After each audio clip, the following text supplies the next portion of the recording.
Jangan lupa klik tombol like, subscribe, dan juga tombol loncengnya, agar kalian tidak ketinggalan video-video terbaru dari Hans TV Channel. Bagian pertama, pokok bahasan relativitas. Kalau kita bahas tentang relativitas, itu pasti ingat dengan seorang saintis fisikawan yaitu Albert Einstein. Kemudian terkait juga masalah waktu yang relatif, kemudian juga masalah atom. Itu banyak dibahas pada bagian relativitas. Sebagai pendahuluan, fakta telah terbukti bahwa terdapat fenomena-fenomena alam yang tidak dapat dijelaskan melalui fisika klasik, yaitu fenomena alam yang berkaitan dengan kecepatan yang sangat tinggi, yaitu dalam orde kecepatan cahaya. Sebagaimana kita ketahui bahwa kecepatan cahaya itu nilainya sebesar 3 kali 10 pangkat 8 meter per second. Fenomena alam yang berkaitan dengan kelakuan cahaya dan partikel yang sangat kecil ukurannya, yaitu atomik, ukuran mikron, dan yang lebih kecil daripada itu, seperti misalnya partikel pembawa energi pada cahaya yang namanya foton, itu juga akan dibahas pada bagian ini. Nah, fenomena-fenomena tersebut hanya bisa dijelaskan melalui bagian fisika yang selanjutnya dinamakan fisika modern. Pada bagian ini kita akan awali dengan bahasan yang pertama, yaitu transformasi Galileo. Apakah yang dimaksud dengan transformasi Galileo itu? Transformasi Galileo adalah transformasi matematis yang menghubungkan peubah ruang dan waktu dua sistem acuan yang bergerak nisbi satu terhadap yang lain dengan kecepatan tetap dalam kinematika non-relativistik. Dilihat pada gambaran di atas ini, ada kereta yang bergerak dengan kecepatan konstan V. Kemudian seorang pengendara sepeda motor di atas kereta bergerak ke kanan dengan kecepatan U aksen. Nah, kecepatan relatif sepeda motor oleh pengamat diam di luar kereta itu sebesar U sama dengan V plus U aksen. Nah, itu kalau kita tinjau secara klasik. Nah, jadi kecepatan relatif oleh pengamat yang diam, kita sebagai pemirsa atau penonton, diam adalah jumlah dari kecepatan kedua benda, yaitu kecepatan kereta ditambah dengan kecepatan sepeda motor yang bergerak di atas kereta api. Nah, transformasi Galileo ini hanya berlaku untuk kecepatan yang relatif kecil atau relatif rendah, jauh lebih kecil dibandingkan dengan kecepatan cahaya, yaitu nilainya sebesar 3 kali 10 pangkat 8 meter per second. Bisa dibayangkan kalau misalnya kereta ini bergerak dengan kecepatan 60 km per jam, kemudian kecepatan sepeda motor itu 30 km per jam, maka nilai kecepatan kereta api ataupun kecepatan sepeda motor ini itu jauh lebih rendah atau jauh lebih kecil daripada kecepatan cahaya yang nilainya 3 kali 10 pangkat 8 meter per second. Nah, kemudian yang kedua adalah transformasi Lorentz. Apakah yang dimaksud dengan transformasi Lorentz? Transformasi Lorentz menyatakan transformasi ruang waktu yang melandasi teori relativitas khusus antara dua pengamat yang bergerak dengan kecepatan konstan. Transformasi Lorentz hanya berlaku untuk kerangka acuan yang bergerak konstan terhadap kerangka acuan yang lain. Ini kalau digambarkan tadi, kalau kereta bergerak dengan kecepatan V, kemudian ada sepeda motor yang berada di atas kereta bergerak dengan kecepatan U aksen secara klasik, maka kecepatan relatif pengamat terhadap sepeda motor itu sama dengan jumlah kecepatan kereta ditambah dengan jumlah kecepatan sepeda motor yang bergerak di atas. Nah, menurut Lorentz, kecepatan relatif pada fenomena contoh di atas itu memiliki persamaan pada persamaan relativitas khusus, yaitu di sebelah kanan ini.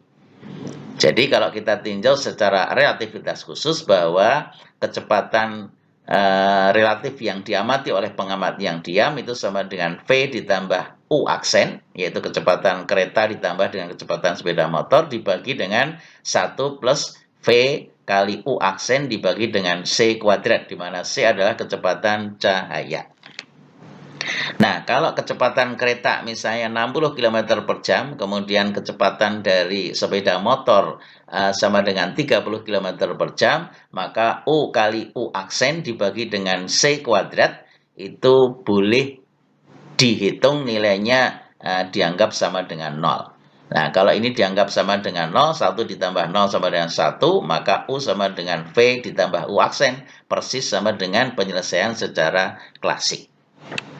Nah, jadi untuk kecepatan-kecepatan yang kecil, relatif jauh lebih kecil dibandingkan dengan kecepatan cahaya, maka penyelesaian gerak relatif ini cukup digunakan fisika klasik atau fisika Newtonian saja, tidak perlu menggunakan persamaan relativistik. Nah, sementara persamaan relativistik ini akan berpengaruh nilainya kalau orde kecepatan benda itu di daerah atau seorde dengan kecepatan cahaya. Nah, yang ketiga adalah teori relativitas khusus. Einstein menjelaskan tentang postulat relativitas khusus. Ada dua. Yang pertama bahwa hukum fisika bentuknya sama untuk semua kerangka inersial. Kemudian yang kedua, laju kecepatan cahaya dalam vakum adalah tetap tidak bergantung pada gerak pengamat. Nah, itu adalah postulat relativitas khusus. Nah, pada gambar di samping ini, U aksen itu kecepatan sepeda motor yang bergerak di atas kereta api.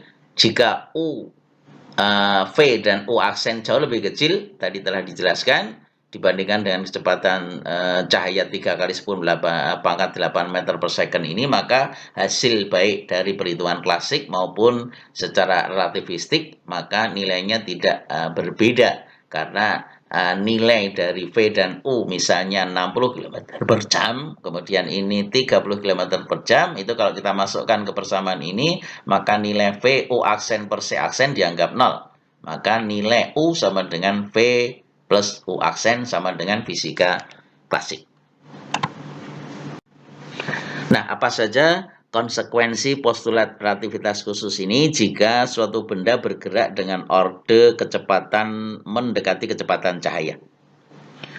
Konsekuensi dari postulat relativitas khusus yang pertama adalah dilatasi waktu.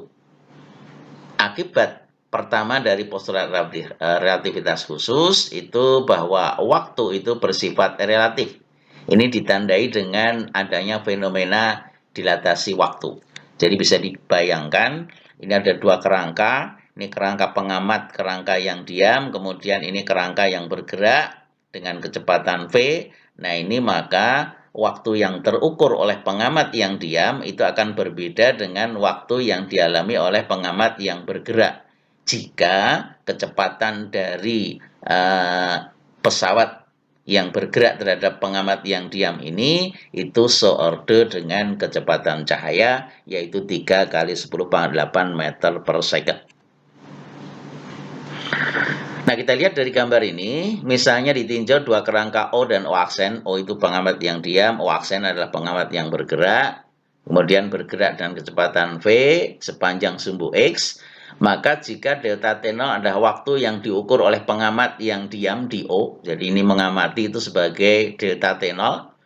Kemudian waktu yang diukur oleh pengamat O aksen, yaitu yang bergerak yang ada di sini, terhadap O itu memenuhi persamaan sebagai berikut. Delta T sama dengan delta T0 dibagi dengan akar 1 minus V kuadrat per C kuadrat, di mana V ini adalah kecepatan kerangka atau kecepatan dari orang yang berada di pesawat. Kemudian C kecepatan cahaya, delta T0 adalah waktu yang diukur oleh pengamat yang diam. Kemudian delta T adalah waktu yang diukur oleh pengamat yang bergerak. Nah, dari persamaan ini bisa disimpulkan bahwa waktu yang diukur oleh pengamat yang bergerak O aksen itu akan lebih lama dibandingkan dengan pengamat yang diam O. Jadi kalau ini misalnya bergerak dalam order 3 detik, 1 detik misalnya, maka pengamat yang diam itu sudah mengukur dengan waktu sekitar 1,67 detik. Artinya pengamat yang diam itu mengamati jamnya akan lebih lama dibandingkan dengan pengamat yang bergerak.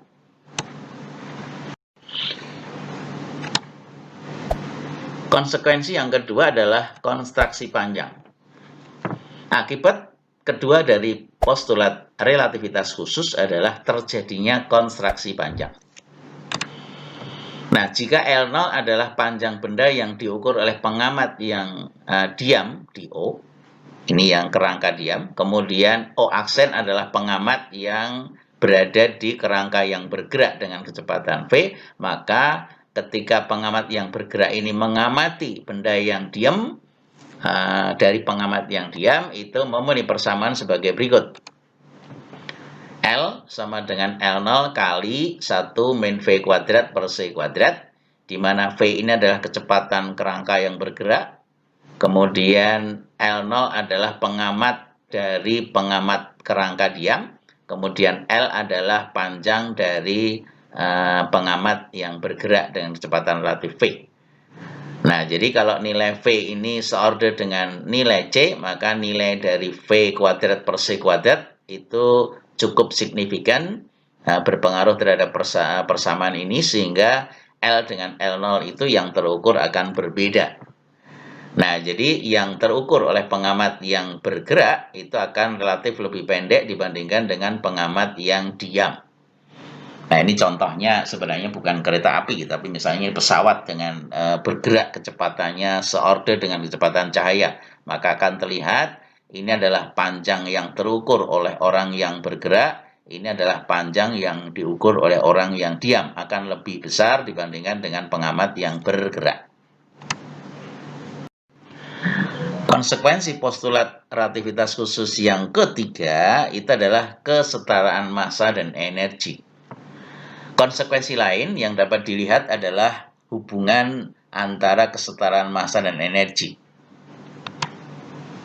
Hal ini dapat kita lihat sebagai berikut. Jika M0 adalah massa dari sebuah benda yang diam, maka energi total dari benda tersebut itu akan memenuhi persamaan sebagai berikut, bahwa E energi sama dengan M0 kali C kuadrat dibagi dengan akar 1 minus V kuadrat per C kuadrat.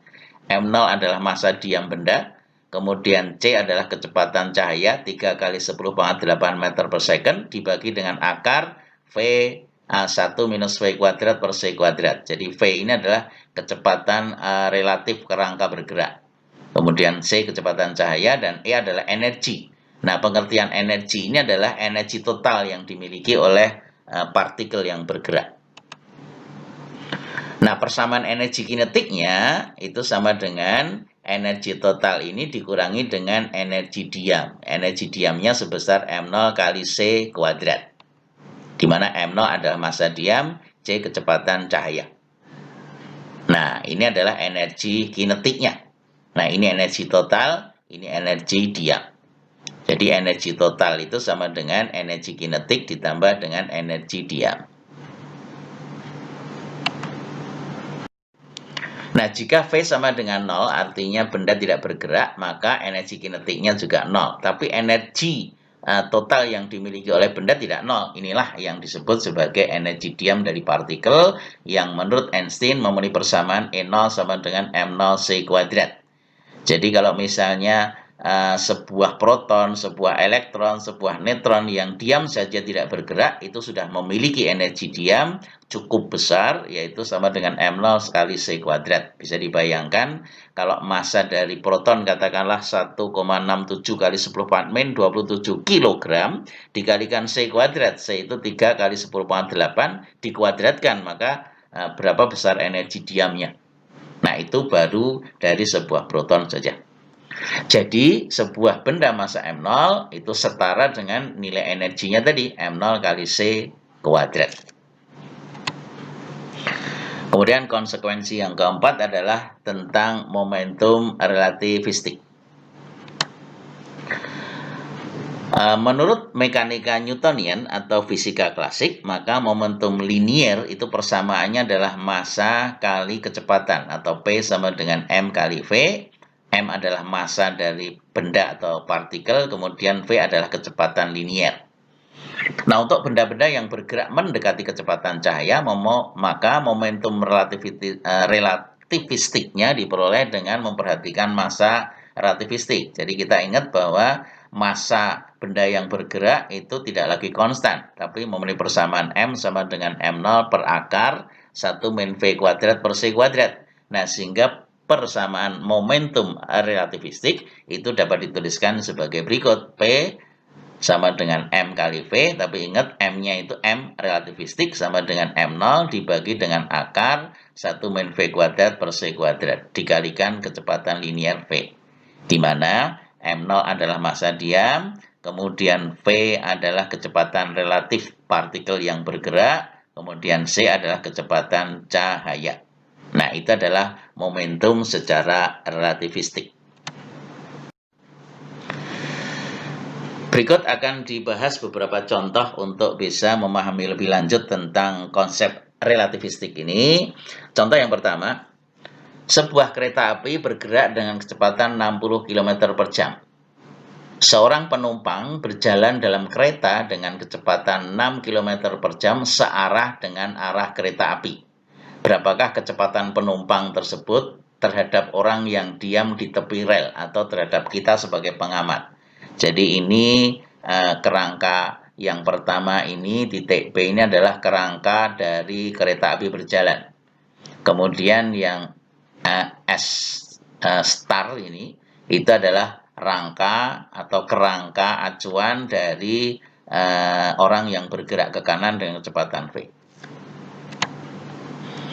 Jadi V adalah kecepatan kereta apinya 60 km per jam, kemudian U aksen ini adalah kecepatan orang yang ada di dalam kereta api bergerak ke kanan dengan kecepatan 6 km per jam.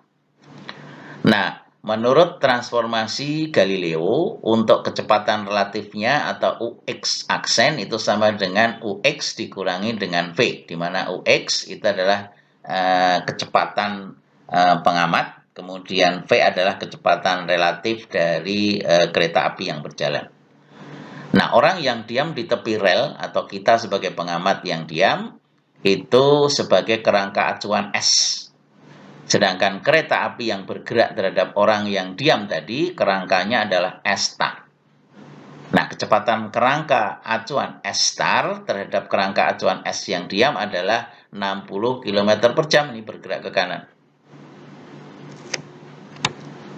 Nah, kecepatan penumpang terhadap kerangka acuan S aksen itu sebesar UX aksen sama dengan 6 km per jam. Jadi, kecepatan penumpang atau UX terhadap orang yang diam adalah UX aksen sama dengan UX min V atau UX-nya itu sama dengan V UX aksen ditambah dengan V.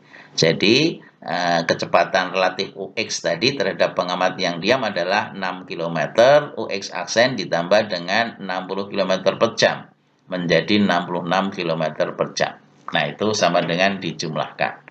Nah, kalau misalnya orang yang berada di dalam kereta api berjalannya ke arah belakang, maka ini menjadi min 6 km per jam plus 60 km per jam, jadi dikurangi menjadi 54 km per jam. Jadi tergantung dari arah vektor perpindahannya. Soal nomor 2. Ada bus dan mobil sedan sedang bergerak searah pada garis lurus yang sama-sama masing-masing dengan kecepatan 40 km per jam dan 60 km per jam. Relatif terhadap titik A, pengamat yang diam berada di tanah. Berapakah kecepatan mobil sedan relatif terhadap kecepatan bus?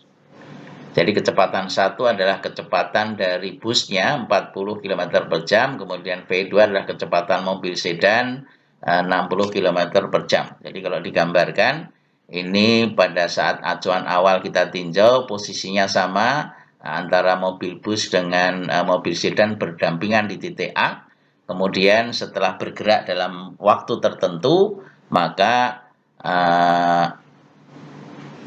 posisi dari kedua kendaraan akan berubah. Mobil bus dijadikan kerangka acuan, tapi kerangka acuannya bergerak. Kemudian misalnya pada T sama dengan 0, kedua mobil berada di titik A, jadi ini di sini. Kemudian pada saat T, itu jarak yang ditempuh mobil akan berbeda karena kecepatan kedua mobil berbeda. V1 40 km, V2 60 km per jam. Ya, V1 40 km per jam maksudnya.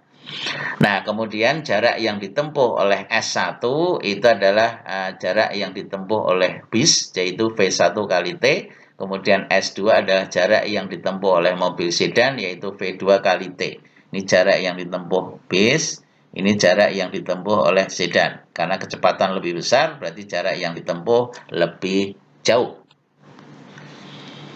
Nah, jarak mobil sedan terhadap mobil bus itu sama dengan selisih jaraknya sama dengan S21 sama dengan S2 dikurangi S1, yaitu V2T ini dikurangi dengan V1T.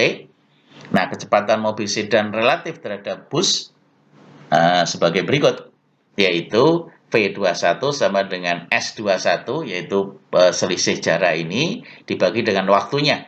Nah, selisih jarak kan V2 min V1 kali T dibagi T, jadi V2 min V1. Kesimpulannya sama dengan selisih antara kecepatan bus dengan sedan dengan kecepatan bus. Jadi 60 km per jam dikurangi 40 km per jam sama dengan 20 km per jam.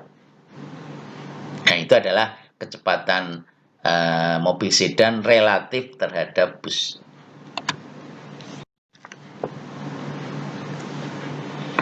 Soal nomor 3, seorang pengamat di stasiun ruang angkasa mengamati adanya dua pesawat antariksa, yaitu pesawat A dan B yang datang menuju ke stasiun tersebut dari arah yang berlawanan. Jadi artinya arah gerak dari pesawat A dan B berlawanan arah, kemudian menuju ke stasiun. Keduanya masing-masing bergerak dengan kelajuan sebesar VA sama dengan VB 3/4C, di mana C adalah kecepatan cahaya, yaitu 3 kali 10⁸ meter per second. Pertanyaannya, berapakah kelajuan pesawat A menurut pilot pesawat B? Karena orde kecepatan ini mendekati kecepatan cahaya atau ordenya adalah sama dengan kecepatan cahaya, maka penyelesaiannya tidak boleh menggunakan fisika klasik, tapi harus ditinjau secara relativistik. Nah, soal ini kalau kita sederhanakan, berarti diketahui VA sama dengan VB itu sama dengan 3/4C, yang ditanyakan adalah kecepatan relatif antara kedua pesawat. Nah, kalau secara klasik ada kecepatan A ke kanan 3/4C, kemudian kecepatan ke kiri sama dengan 3/4C juga, maka relatif keduanya secara klasik kan sama dengan dijumlahkan, karena arahnya berlawanan, maka V relatifnya sama dengan 3/4C ditambah 3/4C. Jadi sama dengan 6/4 atau 1,5 C. Nah, karena postulat Einstein relatif antara dua benda itu tidak boleh melebihi dari kecepatan cahaya C, maka penyelesaian secara klasik tidak boleh, maka harus diselesaikan secara relativistik. Nah, jadi kecepatan relativistik kita menggunakan persamaan relatifnya ini, V sama dengan V1 ditambah V2 dibagi dengan 1 plus V1 V2 per C kuadrat. Di mana V1 ini maksudnya adalah VA, kemudian V2 ini adalah VB.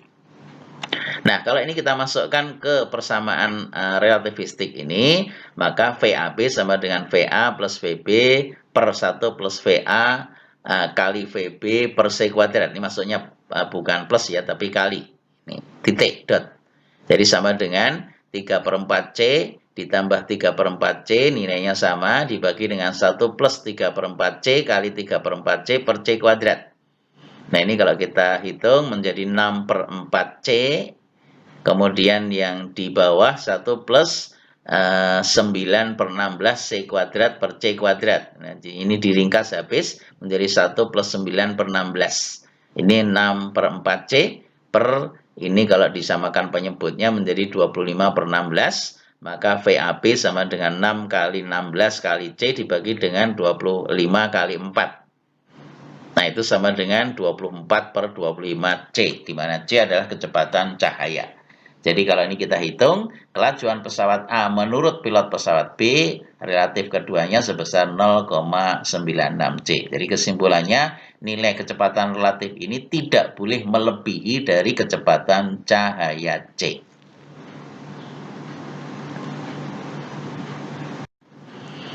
Soal berikutnya, benda bergerak dan kelajuan 0,6 C dengan arah sesuai panjang benda. Berapakah penyusutan panjang benda bagi pengamat yang diam? Jadi kalau diketahui V kecepatan relatifnya sama dengan 0,6 C, yang ditanyakan adalah penyusutan atau perbandingan dulu antara panjang yang diamati oleh orang yang bergerak dengan panjang yang diamati oleh orang yang diam atau L per L0. Ini berapa persen penyusutannya? Nah, ini tadi telah disimpulkan bahwa kalau ini dibayangkan pesawat, begitu ya. Nah, ini kalau pengamat yang bergerak itu akan mengamati ukuran panjang lebih pendek dibandingkan dengan pengamat yang diam. Nah, dari persamaan relativistik untuk ukuran panjang, maka L sama dengan L0 kali 1 min V kuadrat per C kuadrat, sama dengan L0 akar 1 min V-nya ini adalah sama dengan 0,6 C, jadi 0,6 kuadrat per C kuadrat habis, menjadi L sama dengan L0 akar, ini 0,64, 0,64 itu sama dengan 0,8 kalau diakarkan, jadi ketemunya L sama dengan 0,8 L0. Berarti penyusutannya adalah panjang semula dikurangi yang terukur oleh pengamat yang bergerak 0,8 L0, maka nilainya sama dengan 0,2 L0. Jadi persentase penyusutannya adalah 0,2 kali 100% atau 20% lebih pendek. Nah, ini adalah nilai penyusutan dari pengamat yang bergerak. Yang kelima, massa diam dari suatu partikel elementer adalah M0. Jika partikel elementer tersebut bergerak dengan kelajuan 0,8 C, berapakah persentase perubahan massa dari partikel elementer tersebut?